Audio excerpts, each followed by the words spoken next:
দক্ষিণ ভারতীয় জনপ্রিয় অভিনেত্রী তৃষা কৃষাণের চেন্নাইয়ের বাসভবনে বোমা হামলার হুমকি দেওয়া হয়েছে। সোমবার সকাল 9:30টার দিকে তামিলনাড়ু পুলিশের কন্ট্রোল রুমে আসা একের পর এক ইমেল বার্তায় এই হুমকি দেওয়া হয়। ইমেলগুলোতে দাবি করা হয় অভিনেত্রীর বাড়িতে শক্তিশালী বোমা রাখা হয়েছে এবং যেকোনো সময় তা বিস্ফোরিত হতে পারে। খবরটি জানাজানি হওয়ার পর তৃষার ভক্ত ও স্থানীয়দের মধ্যে চরম আতঙ্ক ছড়িয়ে পড়ে।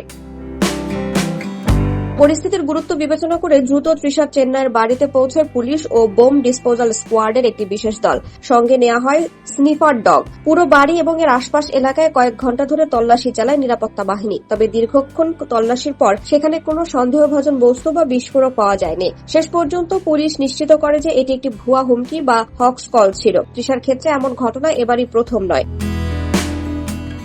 পুলিশ রেকর্ডে দেখা গেছে 2025 সালের 2 অক্টোবর রাতেও ঠিক একইভাবে অভিনেত্রীর বাড়িতে বোমা হামলার হুমকি দেওয়া হয়েছিল। সে সময় তল্লাশিতে কিছুই পাওয়া যায়নি। একই অভিনেত্রীকে বারবার কেন লক্ষ্যবস্তু করা হচ্ছে তা নিয়ে উদ্বিগ্ন খোদ পুলিশ প্রশাসনও। কে বা কারা এই ইমেল পাঠাচ্ছে তাদের শনাক্ত করতে সাইবার ক্রাইম বিভাগ তদন্ত শুরু করেছে। হুমকি এবং আতঙ্ক একদিকে থাকলেও তৃষা বর্তমানে তার ক্যারিয়ারের সুবর্ণ সময় পার করছেন।